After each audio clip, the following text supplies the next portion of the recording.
Boa noite a todos. Estamos iniciando o ano de 2023, aqui no Emicoco Islam Society, com muita gratidão, recebendo o companheiro Lacordaire Fayad. Lacordaire está como vice-presidente da Federação Espírita do Mato Grosso, e hoje ele vai fazer uma exposição para nós, entre 45 e 60 minutos, e em seguida vamos abrir o espaço para perguntas, conversar mais um pouquinho sobre o tema. O Lacordaire traz o tema a afetividade no processo de evolução do ser. Mais uma vez, muito obrigada por estar conosco.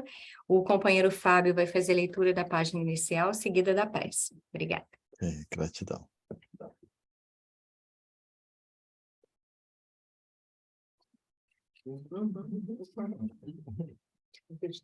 Boa noite, Lacordaire.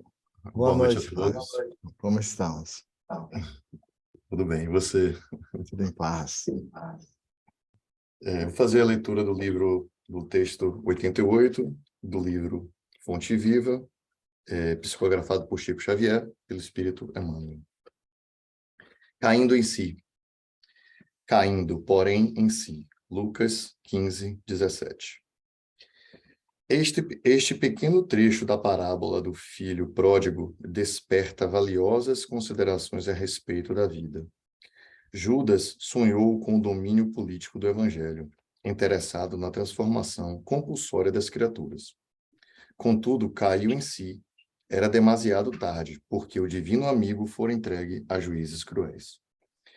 Outras personagens da Boa Nova, porém, tornaram a si a tempo de realizarem salvadora retificação. Maria de Madalena pusera a vida íntima nas mãos de gênios perversos. Todavia, caindo em si, sob a influência do Cristo, observa o tempo perdido e conquista a mais elevada dignidade espiritual, por intermédio da humilde e da renunciação. Pedro, intimidado ante as ameaças de perseguição e sofrimento, nega o Mestre Divino. Entretanto, caindo em si, ao se lhe deparar o olhar compassivo de Jesus, chora amargamente e avança resoluto para a sua reabilitação no apostolado.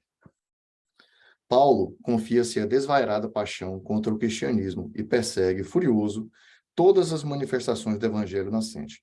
No entanto, caindo em si, perante o chamado sublime do Senhor, penitencia-se dos seus erros e converte-se nos mais brilhantes colaboradores do triunfo cristão.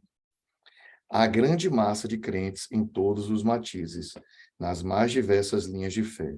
Todavia, reinam entre eles a perturbação e a dúvida, porque vivem mergulhados nas interpretações puramente verbalistas da revelação celeste, em gozos fantasistas, em mentiras da hora carnal ou imantados à casca da vida a que se prendem desavisados. Para eles, a alegria é o interesse imediatista satisfeito e a paz é a sensação passageira de bem-estar do corpo de carne, sem dor alguma, a fim de que possam comer e beber sem impedimento. Cai, contudo, em ti mesmo, sob a bênção de Jesus, e transferindo-te, então, da inércia para o trabalho incessante pela tua redenção, observarás surpreendido como a vida é diferente. Convido a todos a um momento de oração. Primeiro, desejar a todos um feliz ano novo, repleto de luz, saúde e muita paz. Querido Mestre Jesus, querida mentora Meimei, espíritos amigos aqui presentes, agradecemos do fundo dos nossos corações, mais uma vez, pela oportunidade de estarmos aqui reunidos. Rogamos que ilumine e abençoe o palestrante da noite, que se dispôs com todo amor, com todo carinho, trazer um pouco de seu conhecimento para nós, e nos envolve, Senhor, num ambiente de paz, serenidade, reflexão, sabedoria, para que possamos absorver o máximo do seu conhecimento, tão importante na nossa caminhada evolutiva. Que assim seja, graças a Deus. Vamos lá. Então, boa noite. Eu quero externar minha alegria e a minha gratidão de estar com vocês neste momento, rogando a Jesus, o amigo incomparável das nossas vidas, que possa prosseguir nos abençoando e nos envolvendo na sua paz, principalmente neste momento de grande conturbação social e nesse início de ano, que nós possamos ser aqueles contribuidores com a paz do Cristo no nosso coração e no seio da comunidade. Muita paz a todos nós. Quando nós falamos da afetividade, principalmente como um processo de evolução do ser, de quem que nós lembramos?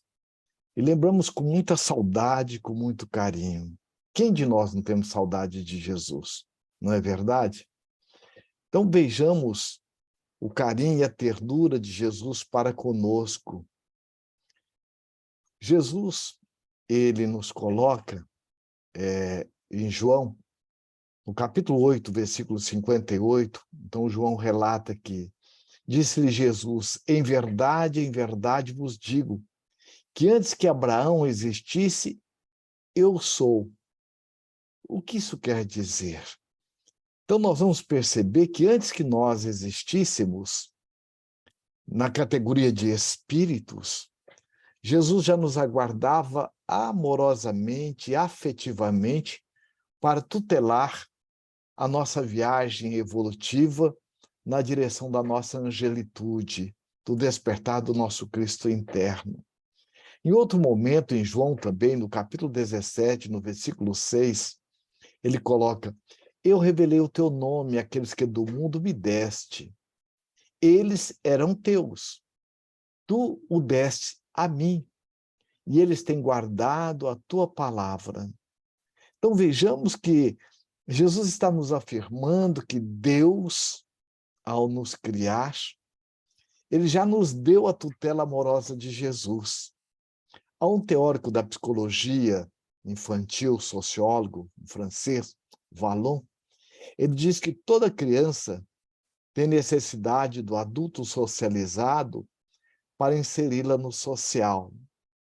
Então, pegando essa fala de Vallon, nós vamos perceber que Jesus é realmente esse tutor maior, conforme está na questão 625 do Livro dos Espíritos, que Allan Kardec amorosamente pergunta aos benfeitores da humanidade qual é o ser mais perfeito que Deus nos concedeu como modelo e guia para a humanidade.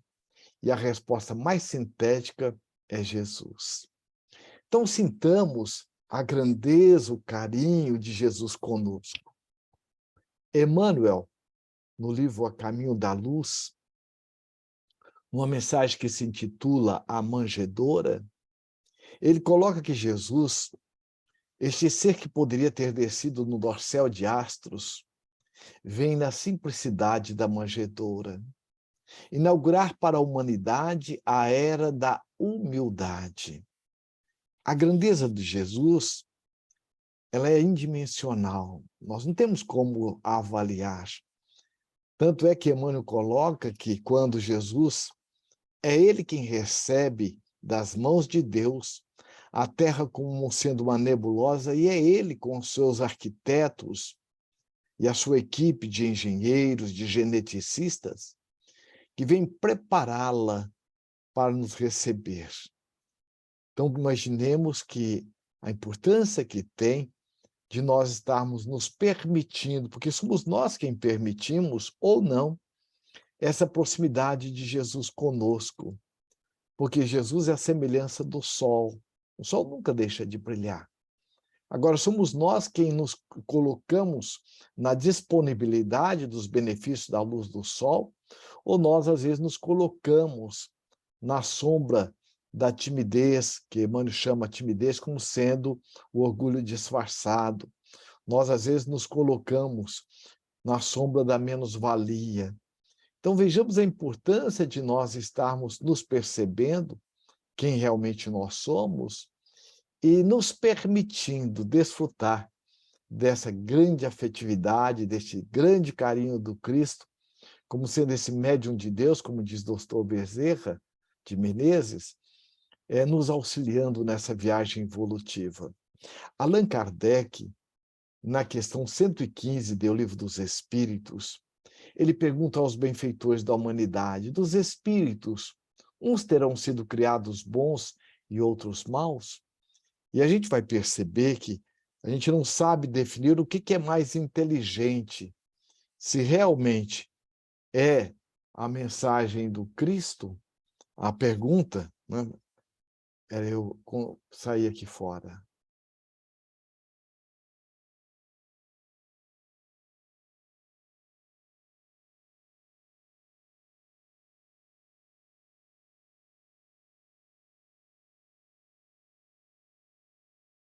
Ah, tá. Você... Nós estamos te ouvindo. vocês Tá. estão vendo? Ah, tá. Sim, estamos vendo e Então, deixa eu ouvindo. ver o que aconteceu aqui com o meu computador. Espera aí, só um minutinho, por favor.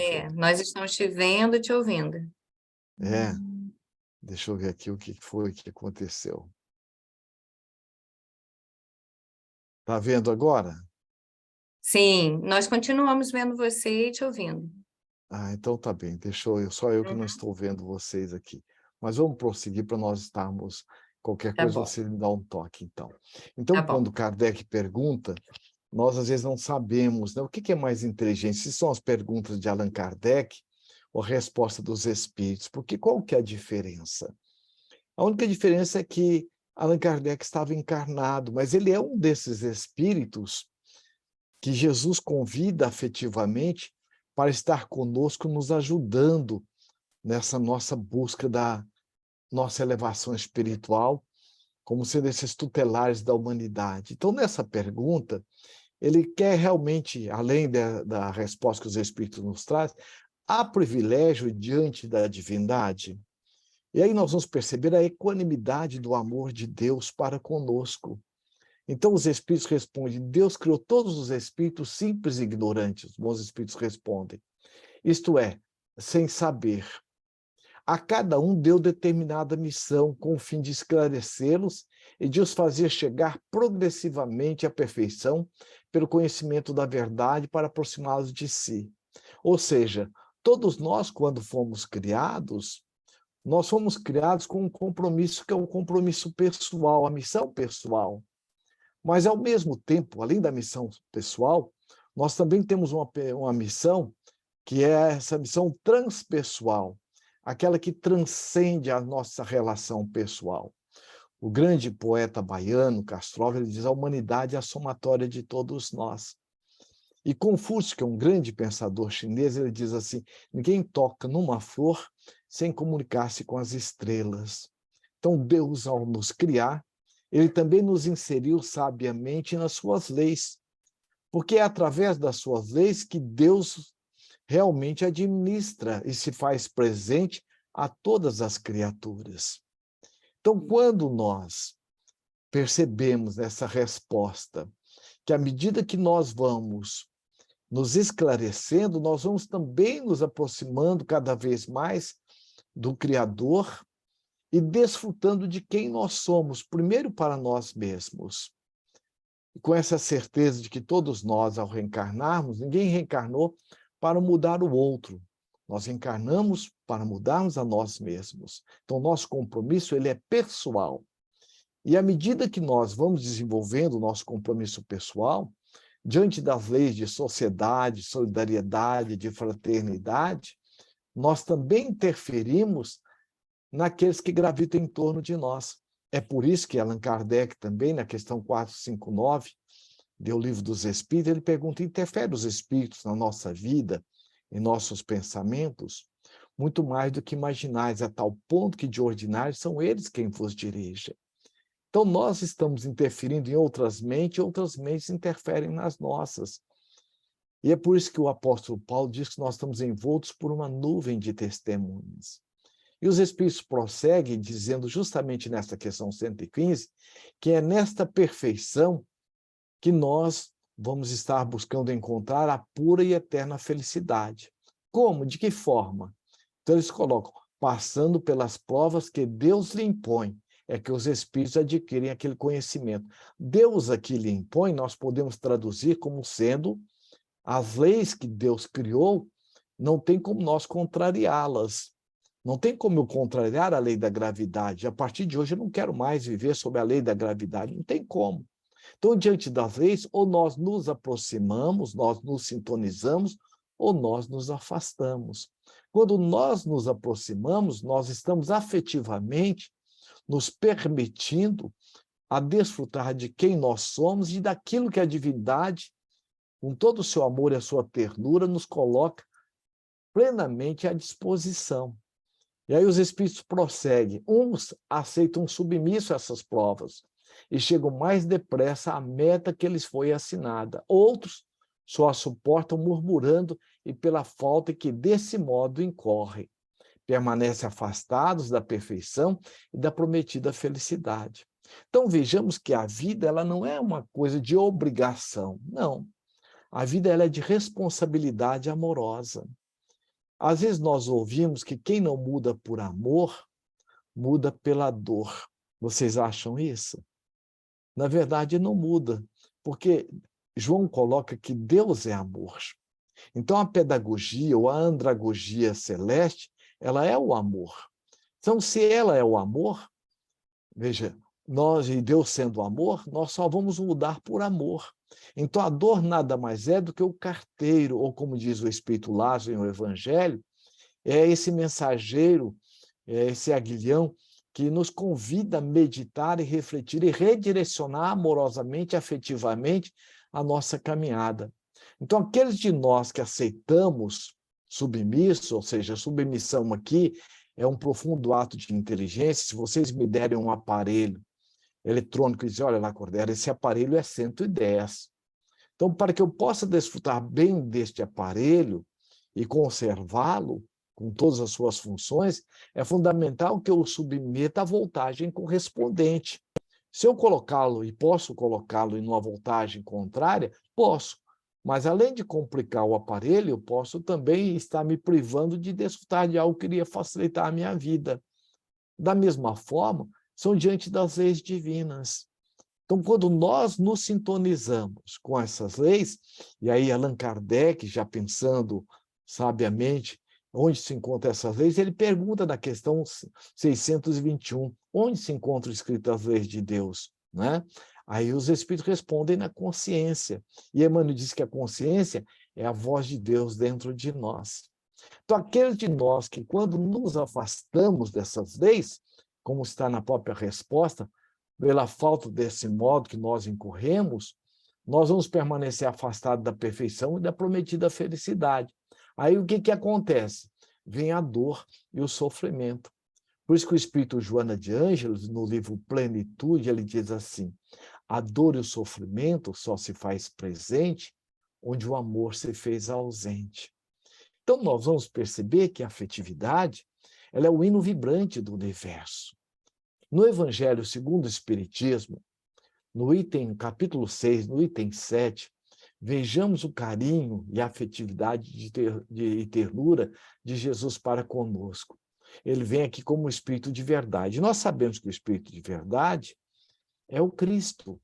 Allan Kardec, numa das suas anotações, que foi encontrada, depois colocada em obras póstumas, durante 15 minutos, uma vez por mês, ele tinha a assistência, a supervisão do Espírito de verdade, presidindo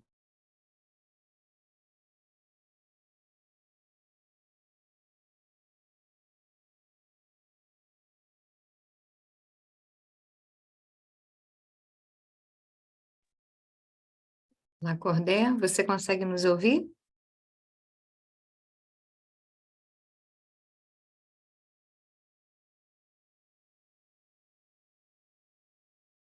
Já caiu. Deixa melhor mandar a mensagem no celular, né? É melhor que o celular. Ninguém consegue ouvi-lo, não, né? Nem vê-lo. Vou mandar uma mensagem aqui para ele. Não está vendo. Tá, vou mandar uma mensagem aqui para ele. Bom, acho que já até saiu ele, né? Caiu. Caiu, né?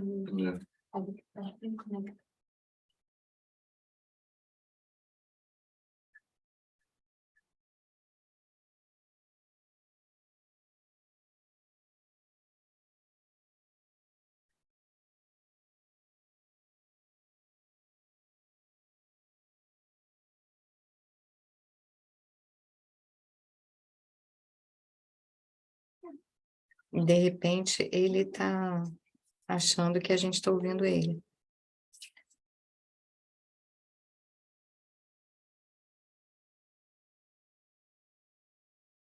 Tá assim.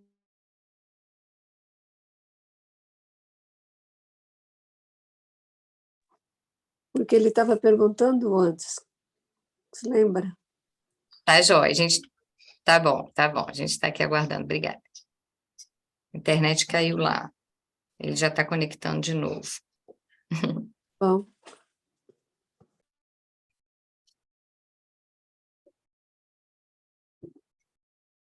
Mas então ele percebeu.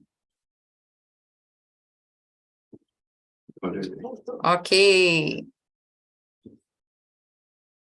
Pronto. Já estamos lhe vendo e lhe ouvindo. Quer dizer, ouvindo ainda não, vendo sim.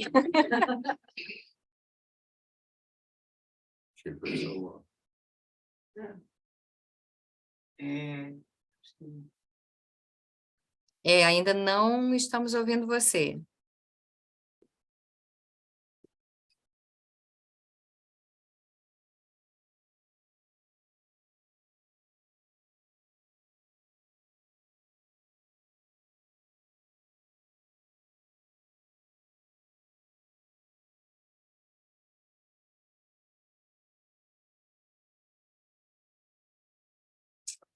Lacordaire, você consegue nos ouvir?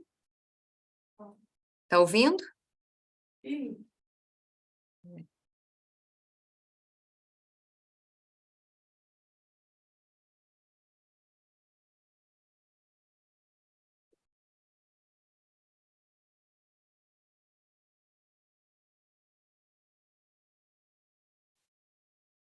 A Agora internet voltou. Isso, a internet deu Pronto, aqui uma voltamos. caída aqui. Obrigada. Ok. Então, nós estamos colocando, né? Então, Allan Kardec tinha supervisão do Espírito de Verdade durante 15 minutos, uma vez por mês. Então, percebamos a preciosidade desse patrimônio que nós hoje trazemos conosco enquanto a doutrina espírita. Porque Kardec tem um cuidado de dizer que a doutrina espírita ela não será a religião do futuro, mas será o futuro das religiões, porque ela traz todo um postulado, traz todo um ensinamento que ele é universal. Então, nesse capítulo, no item capítulo 6, no item 7 do livro do Evangelho segundo o Espiritismo, vejamos a fala do Cristo aqui conosco. Sou o grande médico das almas, e venho vos trazer o remédio que vos deve curar. Os fracos, os sofredores e os enfermos são os meus filhos prediletos, e venho salvá-los. Vinde, pois, a mim, todos vós que sofreis e que estáis sobrecarregados, e sereis aliviados e consolados.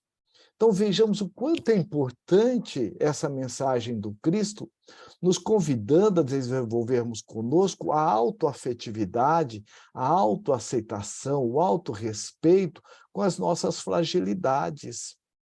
Porque, na maioria das vezes, aqueles de nós que ficamos nos censurando, nos criticando, quando nós erramos, nós estamos numa visão distorcida de quem realmente nós somos. Porque por mais que nós tenhamos as nossas dificuldades, os nossos desequilíbrios, jamais nós deixaremos de ser filhos de Deus. Jamais nós deixaremos de ter assistência dos bons espíritos. Então, o convite é justamente nós estarmos fazendo como Cristo fez. Em nenhum momento ele nos censura, em nenhum momento ele critica. Então, a afetividade, a autoafetividade, é esse movimento de nós estarmos nos respeitando, sabendo primeiro quem nós somos. Nós não somos um corpo, nós somos mais do que um corpo. Nós não somos o que pensamos, nós somos mais do que pensamos. Nós somos mais do que fazemos, do que estamos. E quando eu me vejo no que eu faço, ou no que eu estou, ou no que eu tenho, o que acontece? Quando eu acerto, eu posso, às vezes, me acolher. Há aqueles de nós muito mais ainda exigentes ou perfeccionistas que, às vezes, assim, não fez mais do que obrigação. Mas quando eu erro, se eu tenho esse padrão de focar como eu sendo o que eu faço, eu fico me censurando, me criticando. Então, pelo contrário, quando eu sei quem eu sou, enquanto filho de Deus, aprendiz da vida, eu me acolho quando eu erro, com o mesmo carinho que eu me acolho quando eu também acerto. E o Cristo prossegue: não procureis em lugar nenhum a força e a consolação, pois o mundo é incapaz de dá-las. Deus faz a vossos corações um chamado supremo pelo Espiritismo. Escutai-me, que a impiedade, a mentira, o erro, a incredulidade sejam eliminados de vossas almas doloridas. Então, a doutrina espírita, ela não vem trazer nada de novo. Ela vem reviver o Evangelho de Jesus em espírito e verdade. Essa é a grande proposta da doutrina espírita. Ela vem à semelhança do microscópio, que não veio criar um mundo novo, mas veio desvendá-lo.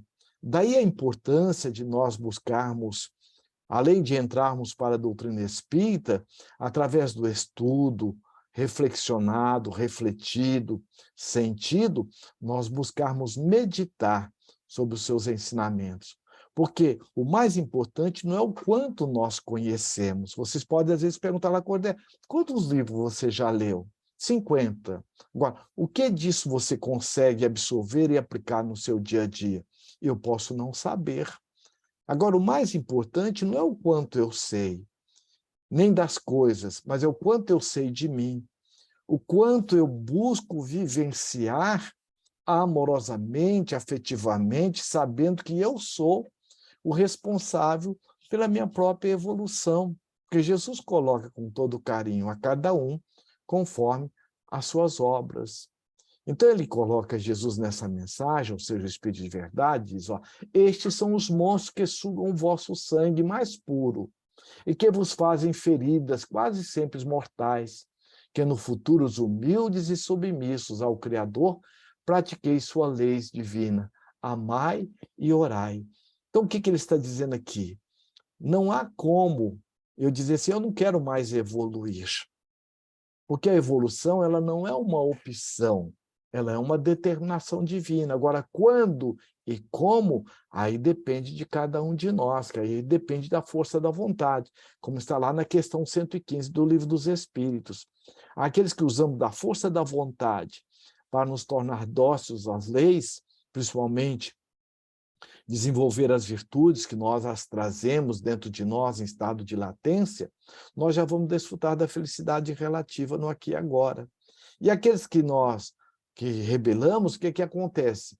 Vem a dor e o sofrimento, que mais tarde nós vamos entrar num enfado de nós mesmos, à semelhança dos dois filhos, ou do filho pródigo, que cansado ele volta para a casa do pai. Então o Espírito de verdade diz assim, sede dóceis aos Espíritos do Senhor, invocai-o do fundo do coração, e então eles os enviará seu Filho bem-amado para vos instruir e vos dizer essas boas palavras, eis-me aqui, venho a vós, porque me chamaste. Então, quanto é importante nós estarmos buscando humildemente, nesses momentos de desafios, através da oração, da meditação, buscarmos essa sintonia com esses bons espíritos. Emmanuel nos coloca que a oração ela é o hino vibrante do universo. É o maior ato de afetividade, primeiro para conosco mesmo, porque é uma forma de nós estarmos colocando o interfone do nosso coração, da nossa alma, em sintonia com o Criador. E através dos laços invisíveis dos pensamentos, ele estará nos atendendo, nos inspirando para que façamos escolhas conscientes e amorosas. E através da oração, nós estaremos também entrando nessa sintonia de quem nós somos na nossa potencialidade divina. Então, é essa sintonia com o nosso Cristo interno. Daí a importância do autoconhecimento. Quando Jesus diz assim, conhecereis a verdade e a verdade vos libertará. Como nós vimos lá na questão 115, que nós somos criados simples e ignorantes, simplicidade desprovido dessa complexidade que hoje nós trazemos como sendo homens tecnológicos, e ignorantes do quê? Da verdade. Onde está a verdade? Das leis divinas. Então, quanto mais nós passamos a entender e compreender melhor as leis, mais nós desfrutamos de quem nós somos. Por exemplo, hoje, no Mato Grosso e no Brasil, nós temos um alto índice de produtividade de soja. Então, os geneticistas, eles hoje alcançaram uma soja, né, com alto índice de produtividade e alta resistência às pragas. Eles criaram a soja? Não. Por entenderem das leis das genéticas, a prepararam desta forma. Da mesma forma, nós somos os únicos seres da criação que somos regidos por um código divino. Além das leis físicas, biológicas e químicas, as leis morais, diferente dos animais, que são regidos por automatismos. Então, quanto mais nós buscamos estudar, entender as leis, por exemplo, como é que funciona a lei de liberdade? Como é que eu posso utilizar a lei de liberdade? Então, muitos de nós vamos utilizar a lei da liberdade para estarmos construindo a nossa libertação. Ou muitos de nós, pelas escolhas equivocadas, nós vamos estar usando da lei de liberdade para construir a nossa escravização. Agora, e a lei de liberdade? Ela está de mão dada com a lei de responsabilidade. Como é que funciona a lei de responsabilidade? Eu posso fazer o que eu quiser da minha vida agora, não tem como eu dizer, não, eu não quero receber de volta. Porque se não houvesse a lei de causa e efeito, como que nós estaríamos avaliando o nosso processo evolutivo? Então, vejamos a importância que tem, por isso que Allan Kardec coloca, na parte 3ª do Livro dos Espíritos, pelo menos 10 leis básicas, existem muito mais, para que nós possamos entender e fazer de forma autoconsciente, amorosamente, afetivamente, trabalhando aquilo que nós trazemos conosco, já no nível subconsciente, algo que nós não nos damos conta, que são as nossas tendências, que através das reencarnações nós somos convidados a nos trabalhar. Por isso que Allan Kardec, quando pergunta qual o sentido da reencarnação, então tem 2 sentidos, um é de expiação e outro de provas.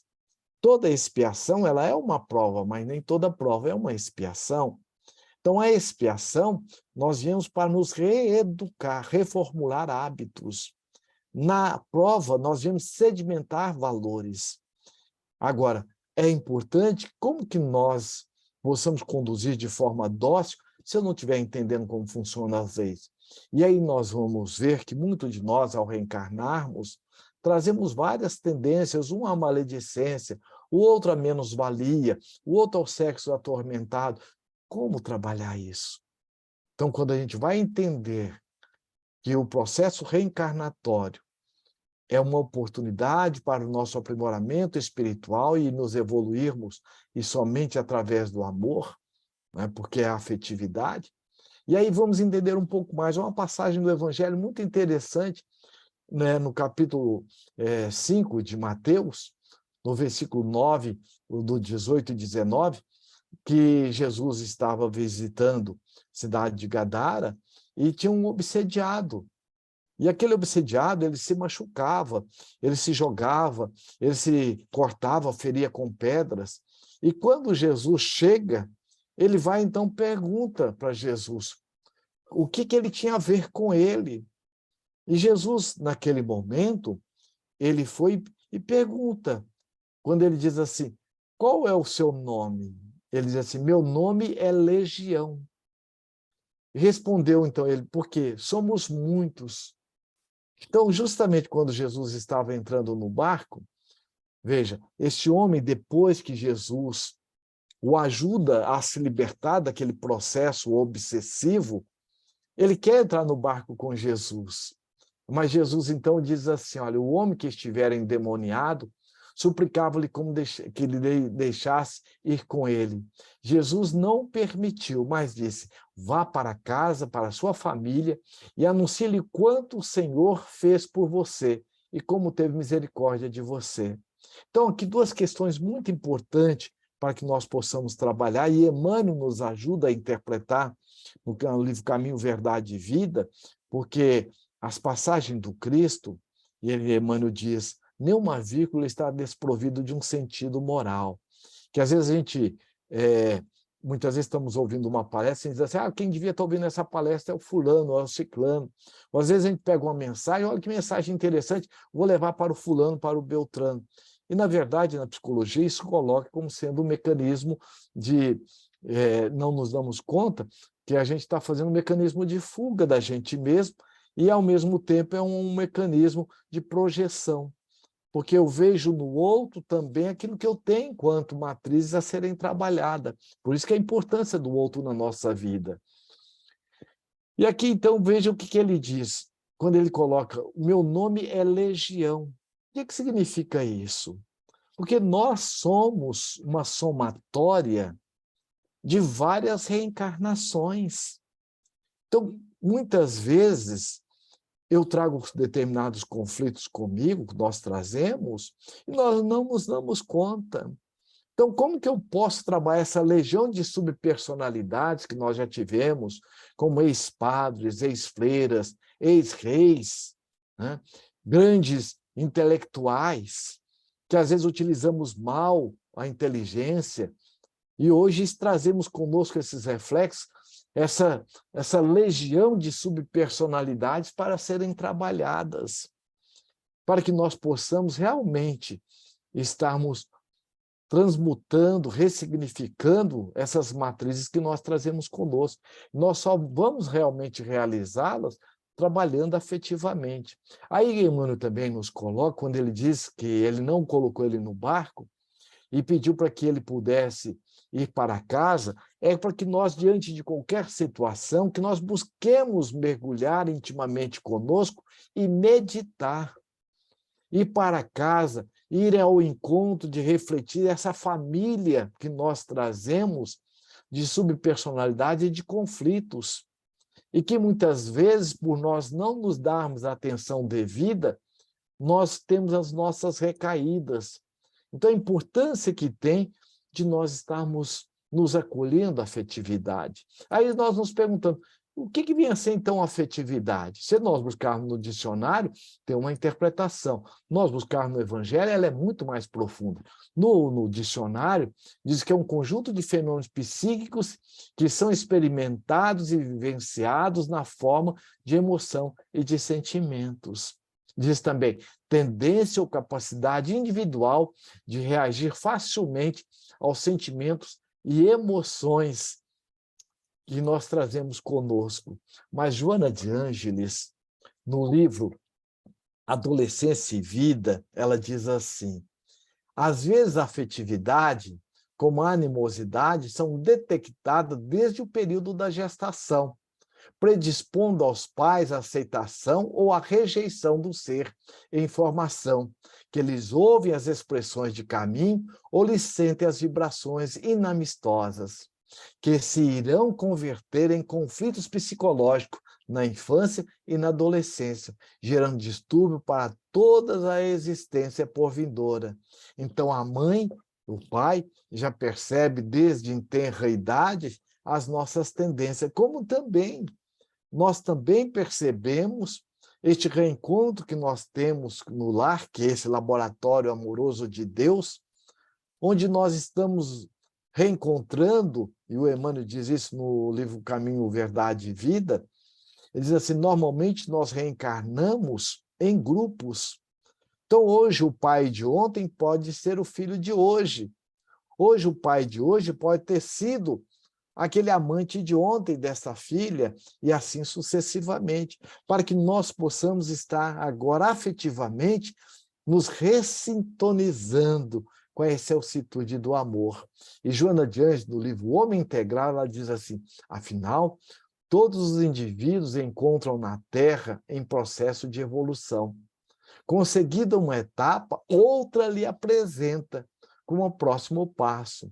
A satisfação, a parada no patamar conquistado, leva ao tédio, ao cansaço da vida. Então, veja que a acomodação, ela não é o melhor convite para nós estarmos nos conduzindo, porque gera justamente o tédio. Nós temos duas forças conosco, que Deus nos dotou. Uma é a força endoevolutiva, que é essa força que está presente em toda a criação, que impulsiona as mudanças. Por exemplo, quando nós colocamos uma planta na sombra, ela busca o sol no fenômeno do fototropismo. Quem disse para ela? A força endoevolutiva. É essa força que faz com que o nosso coração pulse e vibre independente da nossa vontade. É a força que gera as mudanças no universo. Mas nós somos os únicos seres da criação que somos, além da força endoevolutiva, dotados da força autoevolutiva, ou da força da vontade, conforme nós vimos lá na questão 115 do Livro dos Espíritos. Então, na ausência da força da vontade, nós entramos no campo do desejo. O desejo está no movimento do ego, de onde nós entramos num padrão de querer ser servido e não servir.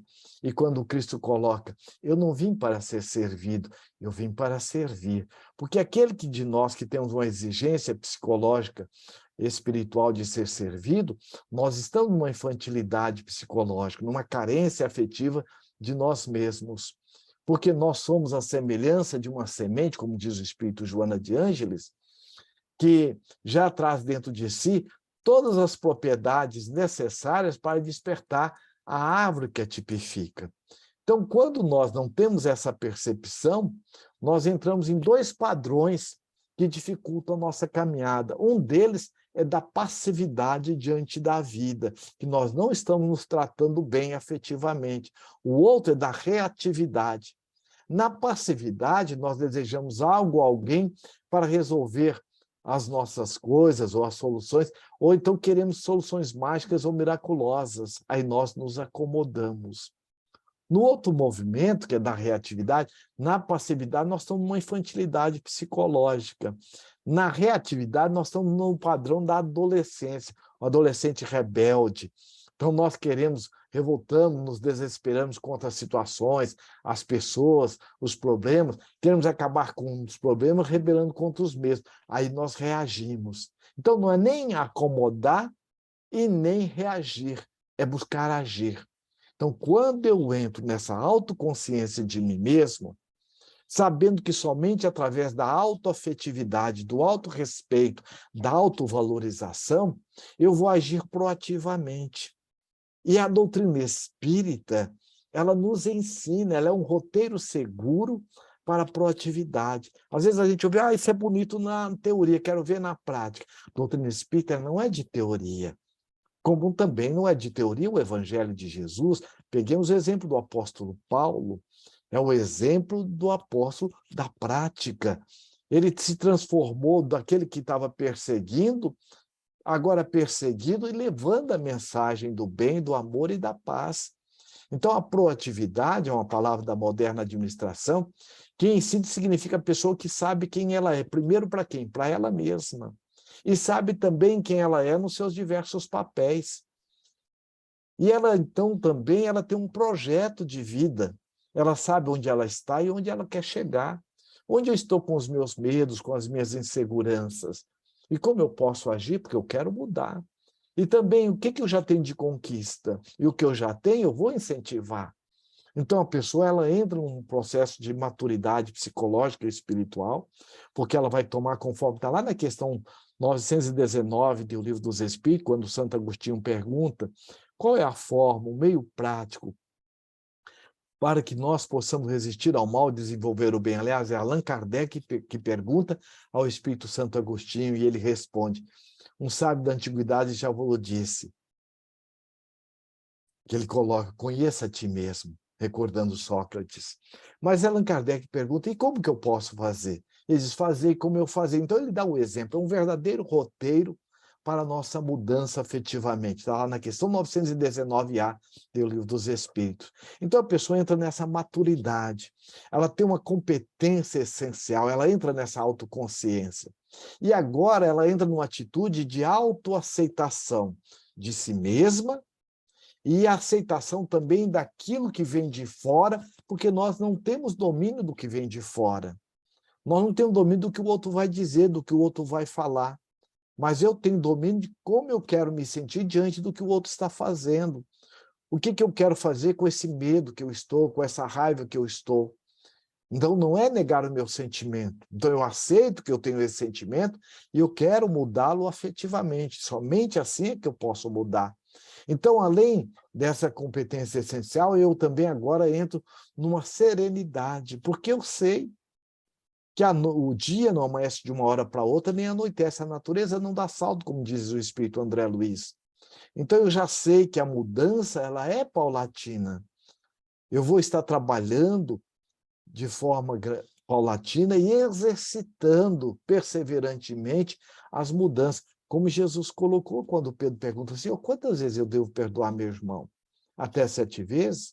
E Jesus coloca, não até 7 vezes, mas até 70 vezes 7 vezes. Ou seja, em outras palavras, Pedro, qualquer virtude é treino, eu vou treinar quantas vezes for preciso. Então, frente a qualquer situação, qualquer problema, eu vou meditar. Por que eu estou nessa situação? Ou seja, o que eu fiz, o que eu deixei de fazer, qual foi a escolha que eu fiz, por que eu estou nessa situação? E o que essa situação quer me dizer? Porque todo problema ele já tem dentro de si o encaminhamento à solução. Diz um pensamento tibetano, diz assim, problema que não tem solução, solucionado já está. Então, eu vou estar agora meditando por que eu estou nessa situação. E agora, e o que essa situação quer me dizer? Qual é a virtude que essa situação, na relação com a minha esposa, com meu filho, afetivamente, está me convidando a desenvolver qual virtude? E aí, diante dessa percepção, eu vou agora me perguntar, como que eu posso agir para estar me libertando dessa situação? Então, eu busco agora agir com consciência e com confiança, porque eu sei quem eu sou diante do que eu estou fazendo, diante do que eu estou. Então, eu entro num processo de autoconfiança comigo mesmo. Quando não, eu entro num padrão de codependência afetiva. Quando eu entro num padrão de codependência afetiva, que é a ausência do auto-amor, eu fico buscando o outro. Então, eu vou ficar sempre sob o olhar do outro, a validação do outro, na codependência da validação do outro. E não me dou conta que isso é fruto da minha insegurança, porque eu estou dessintonizado de mim mesmo, enquanto espírito imortal, filho de Deus e aprendiz da vida. E nessa codependência, eu fico no movimento de buscar o amor no outro. Isso não me completa. Por quê? O outro, ele vem justamente a estar na relação conosco, nos ajudando a perceber do que eu posso estar me ajudando. Porque, por mais se eu não acredito em mim, por mais que vocês digam, é você uma pessoa muito inteligente, mas se eu não acredito em mim, ainda vou achar que vocês são falsos. Agora, é diferente quando nós acreditamos em nós sabemos que nós não estamos sob a validação do outro, da opinião do outro. Mas quando eu fico nessa ausência de auto-amor, de autoafetividade, isso produz uma energia repulsiva, pegajosa, a pessoa se torna dependente, e aí não há troca de energia. Aí é onde vem o apego, o ciúme, o medo, a insegurança, a rejeição, o sentimento de abandono. É diferente quando eu creio em mim, quando eu sei quem eu sou enquanto filho de Deus e aprendiz da vida, quando eu me acolho incondicionalmente, sabendo que eu sou um aprendiz e o erro é uma experiência me convidando a refletir e fazer diferente. O erro não é algo que precisa ser rechaçado, não. O erro é algo que nos convida a um aprendizado. Joana de Anjos nos coloca isso. O erro é uma experiência, nos convidando a refletir e fazer diferente. As coisas mais importantes que nós fazemos bem hoje, nós erramos muito. Então, quando Jesus vem nos dar o exemplo de estar amando o próximo como nós mesmos, e veio amar o próximo como nós também nos amamos, ele é um convite para o autoacolhimento, desenvolver o autoamor. Então, quando eu estou me autoamando, isso gera uma energia atrativa, porque eu só posso amar o outro se eu também estiver me amando. Eu só posso respeitar no outro o que eu respeito também em mim. Então, quando eu me trato afetivamente, num processo de autorrespeito, de autovalorização, isso gera uma energia atrativa. E eu tenho uma leitura da minha independência, porque ninguém é igual a ninguém, conforme nós vimos lá na questão 115. Deus é amante das diversidades.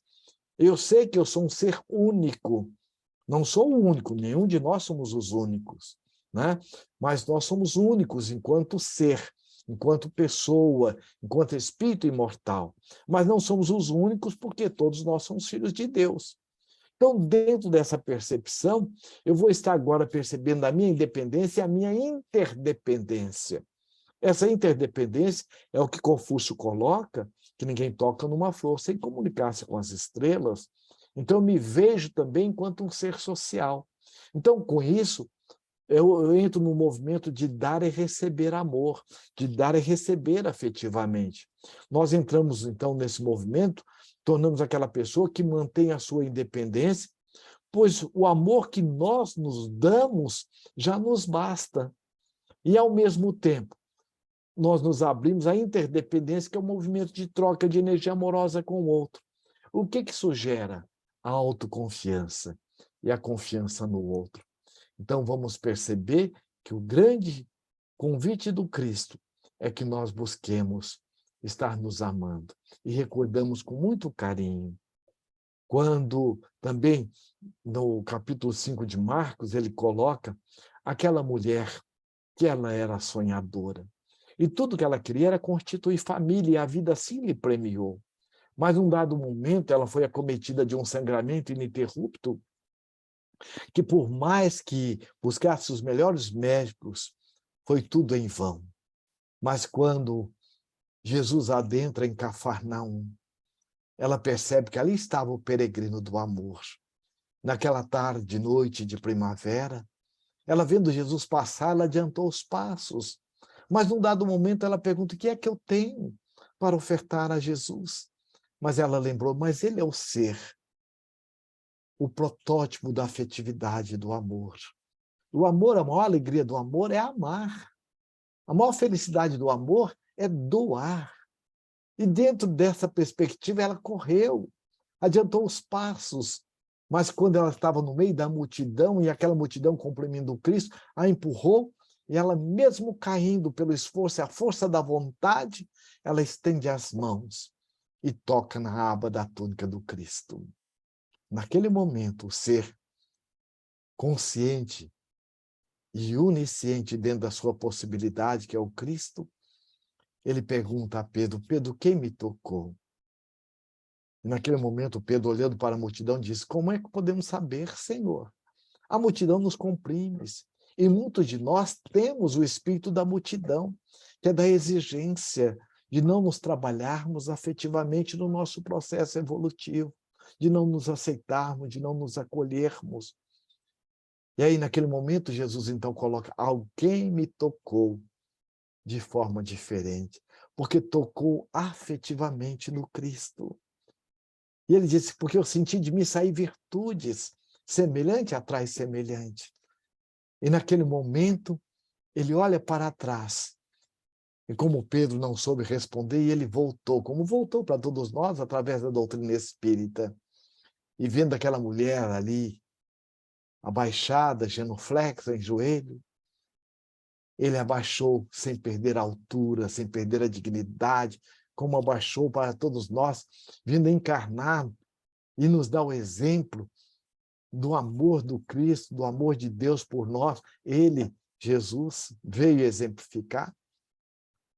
Ele levanta Verônica, reergue como reergue todos nós que permitimos Jesus adentrar na nossa intimidade afetivamente, olhando nos olhos e aconchegando ao peito, diz: filha, tu me tocaste. Diz: sim, Senhor, eu lhe toquei. E Jesus, naquele momento, quando ele perguntou, foi para ele? Não. Foi para que ela, naquele momento, pudesse internalizar o gesto de afetividade que ela lhe possibilitou. Porque antes, durante 12 anos, ela não se permitia afetivamente se acolher. Mas diante da energia, do magnetismo de Jesus, ela se permitiu. E conta a história que Jesus nunca teve um momento de afetividade, uma ajuda espontânea. A única ajuda espontânea aliás, a única ajuda que Jesus teve não foi espontânea, foi a do Cirineu, que o soldado, quando ele cai com a cruz, o obriga a levantá-la e ajudá-lo. E o único momento que ele teve de afetividade espontânea foram dois, de Maria, a Mãe Santíssima, e de Verônica. Aquela mulher que, quando viu Jesus no chão, ela rompeu ali os soldados e, naquele momento, tira a peça preciosa, que é o manto, e enxuga-lhe o rosto. E conta uma história que a história não contou. Um diálogo quase inaudível, de profunda afetividade e gratidão. Verônica dizendo ao Cristo: Senhor, tu me ajudaste a me reencontrar afetivamente, a me sentir gente, amada, querida. E eu vos peço, Senhor, onde eu estiver e como eu estiver, fazei-me, Senhor, instrumento da sua paz. Assim como o peregrino de Assis, o pobrezinho de Assis também colocou. Então, naquele momento, Verônica passa para o Evangelho e para a história, como símbolo da humildade e da profunda afetividade. Que possa Jesus e Verônica prosseguir com seu psiquismo, nos amparando e nos envolvendo neste ano que se inicia de paz e de harmonia, aquecendo os nossos corações em todos os nossos projetos que nós estamos empreendendo na nossa evolução com amor e carinho e afetividade. Muita paz. Obrigada, Lacordaire. Eu que agradeço com carinho. Obrigada pela exposição. Então, agora a gente vai abrir esse momento, esse espaço. Se alguém tiver alguma pergunta, algum comentário, ou quiser que Lacordaire explore um pouco mais algum dos pontos, né, que ele trouxe. Se eu não Aqui, souber, já tem uma equipe para responder aí já, né? A gente recebeu aqui, eu recebi aqui 2 perguntas, mas se alguém... Vanessa, então, Vanessa está aqui com a gente presencialmente. Ok. Oi, consegue me escutar? Quer Conseguimos, vir sim, aqui com ou quer que carinho. eu vire? Consegue. Consegue? Refletindo nessas palavras, né, tão bonitas, e que eu acredito que a gente se identifica, né?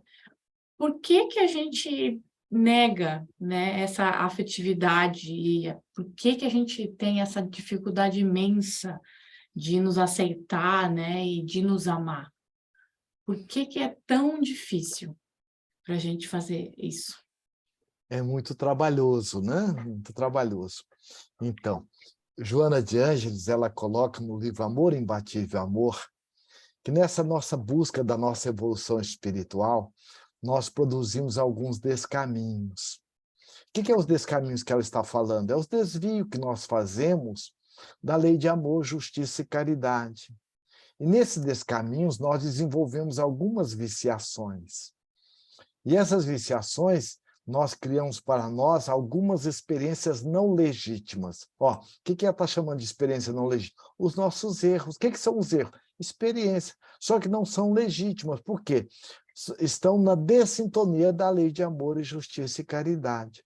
Porque ninguém vai ser feliz, como nós vimos lá no Evangelho, o Espírito de Verdade dizendo, enganando, fazendo falcatruas. Então, nessas experiências, ela diz assim, essas experiências nos acompanharão, para que nós possamos ressignificá-las.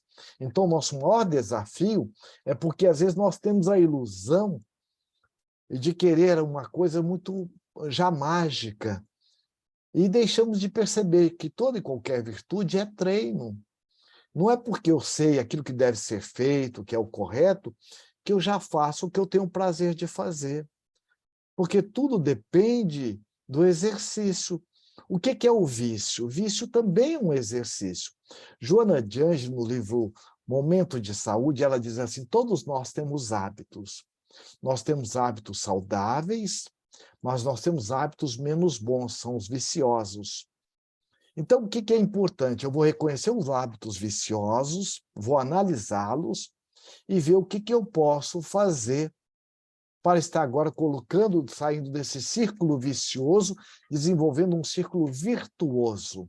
E isso realmente é trabalhoso. Então, como você coloca, realmente não é que é difícil, porque o que que é difícil?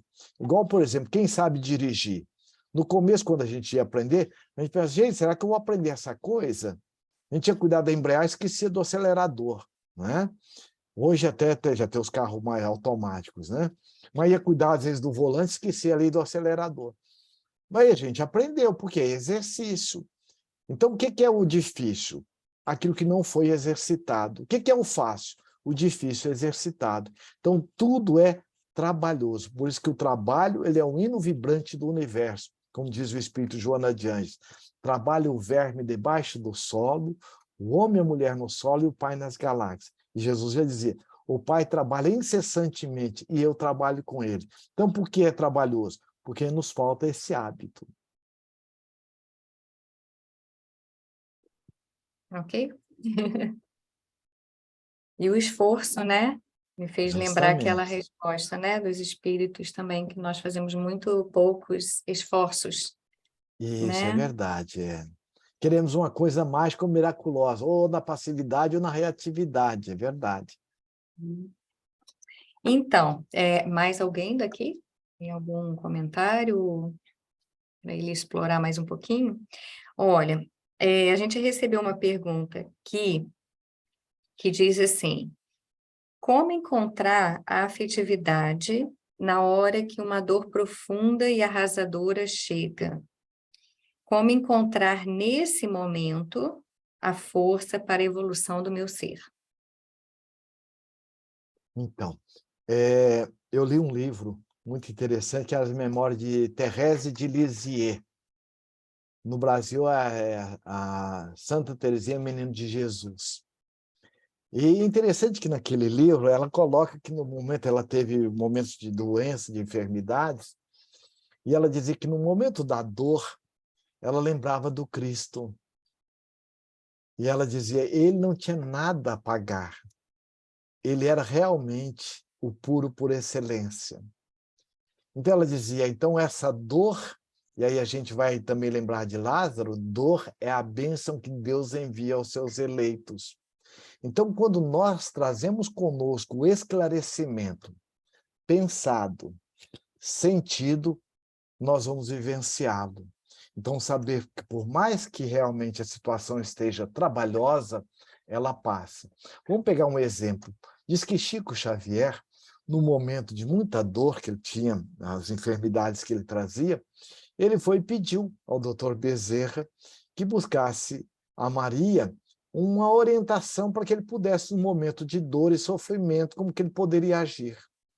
E passado um tempo, o doutor Bezerra volta e diz, olha, ela disse para você botar na cabeceira da sua cama. Isso também passa.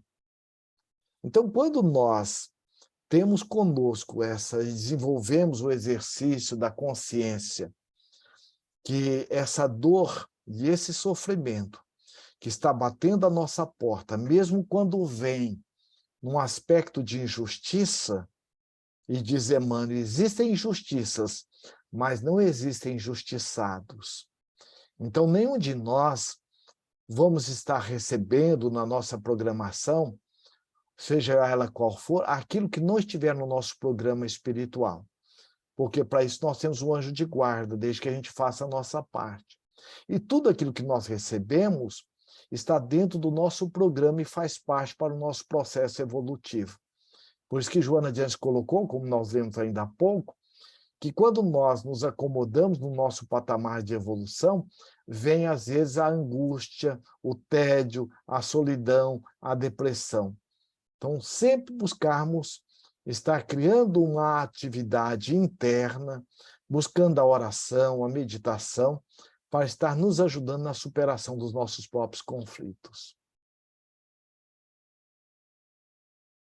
Obrigada.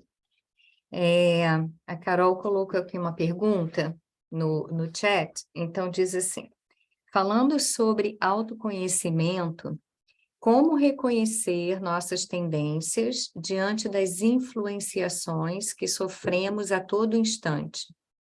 Seriam as escolhas que tomamos diante disso? Sim. Carol, muito interessante a sua pergunta. Primeiro, você vai ver, por isso que está lá no Evangelho, causas atuais e anteriores das aflições. Muitos dos nossos conflitos são respostas das nossas escolhas equivocadas do ontem, de outras etapas reencarnatórias. Por isso que a reencarnação ela é uma bênção.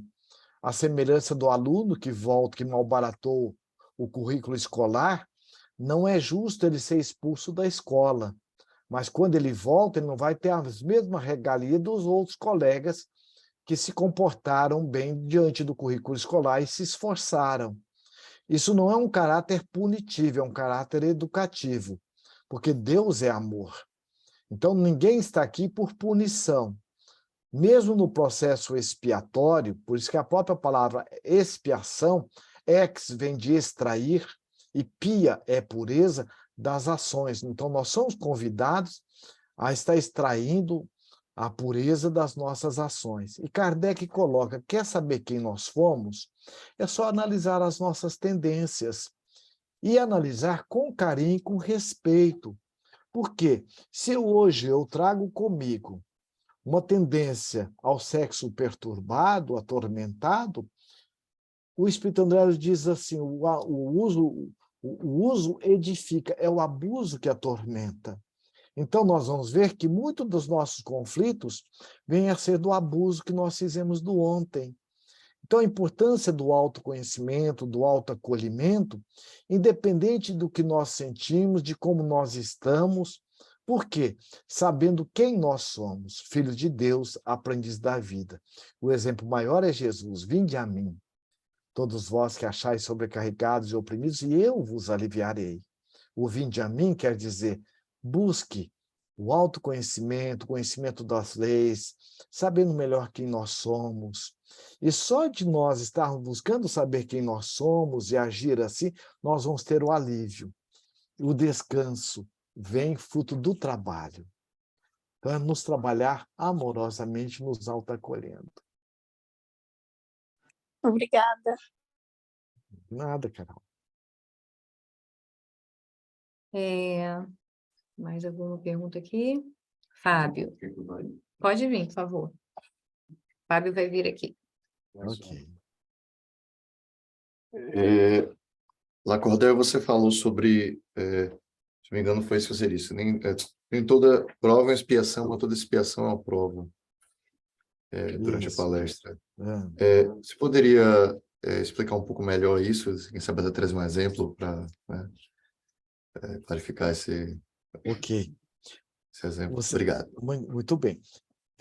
Um tempo atrás, eu e a minha esposa fomos ao supermercado, era à noite, e era uma compra rápida, ela desceu, eu fiquei no carro, quando eu vi um lixeiro juntando o saco de lixo, pôs aquele monte para o caminhão logo depois passar e pegar. E rapidamente ele foi para debaixo de um poste de luz e tirou de um embornal, uma bolsa de tecido, um livro grosso, e quando eu olhei era um livro de fisiologia. Eu achei interessante, eu disse do carro, perguntei, boa noite, como você chama? Armando. Ele foi e disse, eu perguntei para ele, mas você está lendo este livro? Não, não, eu estou estudando. Mas isso não é um livro de medicina? Eu falei, mas você faz medicina? Ainda não. Eu chego a sonhar fazendo cirurgias, mas eu não tive essa oportunidade. Eu disse, mas por quê? Ele disse, olha, eu aos 18 anos eu engravidei a minha esposa, que tinha 14 à época. Hoje eu tenho 28. E quando nasceu, veio um casal, meus filhos eram gêmeos, um totalmente entrevado, dependente de tudo. E o outro, cego e mudo e com um certo comprometimento motor. Olha o termo que ele usou. Ele me deu uma aula de como funciona o rim. E eu fui e perguntei, mas olha, ele disse, mas e você nunca se empenhou? Não, eu não tenho como. Eu trabalho durante a noite e cuido deles durante o dia. Minha esposa trabalha durante o dia e cuida deles durante a noite. Agora eu pergunto, existe médico fazendo aborto? Cirurgias desnecessárias? E o médico tem comprometimento com qual área? Não é a área da saúde? E o lixeiro? Não é também da área da saúde? Quem é o Armando? Podemos dizer que aí, à luz da doutrina espírita, da reencarnação, que ele é um ex-médico que fez cirurgias desnecessárias, falcatruas, naturalmente com raras exceções, esses médicos que assim produzem. E quem é a esposa? Quem são os filhos? Por exemplo, imagina ele dizendo, quando ele falou, eu não podia deixar minha esposa, que ela ficou grávida, e os pais morreram na boca de fumo. Ela morava com o pai, com a avó e com o avô, que eram dois idosos muito necessitados. Então, o Armando, naquele momento, ele poderia ter abandonado a esposa?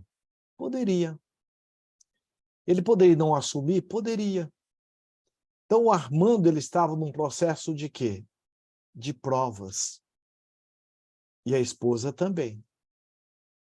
E os dois filhos? De expiação. Quem são os filhos? Senão, talvez, os autores intelectuais da derrocada moral do grupo, daquele grupo familiar. Então, aí nós vamos entender quando Jesus coloca a cada um conforme as suas obras. Então, a expiação, o indivíduo não tem como optar, como no caso dos dois filhos. Na prova, eu posso desistir da prova. Agora, mesmo na expiação, também eu posso vir a falir, dependendo das minhas condições. Então, nós vamos perceber, quando Joana de Anjos, então, nos coloca no livro Amor Imbatível Amor, que a expiação é um processo à semelhança do aluno, que chega um momento que a sua grade curricular, o coordenador do curso chega e diz, olha, da agora para frente não tem como você avançar se você não pegar essa matéria. Então, ele é compulsoriamente convidado a pregar, a trazer aquela matéria que ele deixou para trás. Na prova, nós temos a opção de escolha. Então, a escolha é porque nós já estamos para sedimentar valores. Na expiação, nós estamos para reformular. E o processo da reencarnação é educação ou reeducação. Educar é formar hábitos. Reeducar é reformular hábitos. Então, na expiação, nós estamos reformulando hábitos. Na prova, nós estamos formando hábitos cada vez melhores.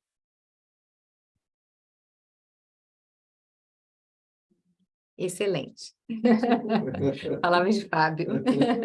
Muito bom. Obrigado. Muito bom. Muito obrigada, Lacordaire. Mais alguma pergunta, algum comentário? Lacordaire, muito obrigada. Com certeza iniciamos 2023 de forma tão positiva, né? Com essa reflexão aí da autoafetividade, do autoamor, para a gente se culpar menos e nos entender melhor, Verdade.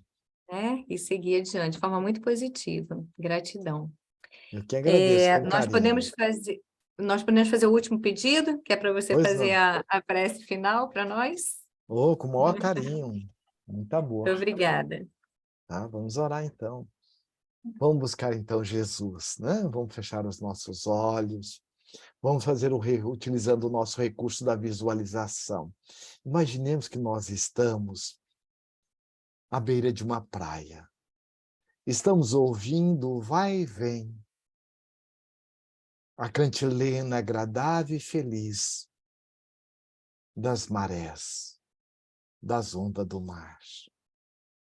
Ao sabor da brisa, o perfume das flores e o dia de sol que irradia por entre as folhas das árvores. E quando nós olhamos adiante, nós estamos vendo um barco, que além do barqueiro, há um outro companheiro. E à medida que o barco vai aproximando, alguém chega muito próximo de nós e diz nos nossos ouvidos, é Jesus. É Jesus que está chegando para a sua mensagem matinal. E à medida que o barco vai chegando, nós já podemos perceber a sua fisionomia, a sua vestimenta. E quando o barco ancora, Jesus desce. E o seu olhar cruza com o seu olhar. E ele lhe abraça. E ao nos abraçar, ele diz amorosamente: a minha paz eu vos dou, a minha paz eu vos deixo. Vem, Jesus querido, ao nosso encontro, com uma mensagem do nosso querido Emmanuel. Assim como vieste ao encontro de Saulo na estrada de Damasco, e o ajudaste a se transformar no estandarte do vosso evangelho. O poeta cantor junto à gentilidade. Venha, Jesus, ao nosso encontro. Como vieste ao encontro de Pedro na sua dubiedade, na sua insegurança. E o ajudaste a ser o exemplo da mensagem viva do vosso evangelho em espírito e verdade. Vem, Jesus, ao nosso encontro, como vieste ao encontro de Maria de Magdala, a vendedora de ilusões, e a ajudaste a se tornar a poetisa do vosso amor. Mestre querido, ajude-nos, Senhor, a internalizar as lições sublimes do vosso evangelho e, através da nossa autotransformação e das nossas mãos ocupadas no trabalho do bem, afetivamente, estarmos comprovando a nós mesmos o quanto lhe amamos, o quanto somos gratos a ti, Jesus, a Deus, pela bênção do corpo perfeito, pela bênção da amizade, do lar, da família, do trabalho. E te rogamos, Jesus, que as nossas humildes vibrações sirvam, de alguma forma, para ajudar-te a envolver os lares em que o desespero, a desunião batem suas portas, onde a viuvez e a orfandade os visita.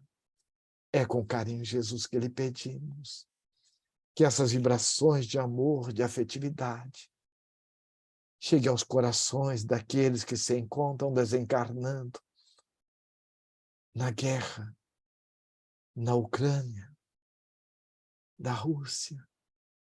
Jesus querido, nós te rogamos que abençoe os nossos governantes neste momento de grande conturbação social, que os benfeitores do vosso amor possam encontrar guarida em nossos corações, e nós lhe pedimos, onde estivermos e como estivermos, recordando ao pobrezinho de Assis, nós lhe pedimos, fazei-nos, Senhor, instrumentos da sua paz, hoje e sempre.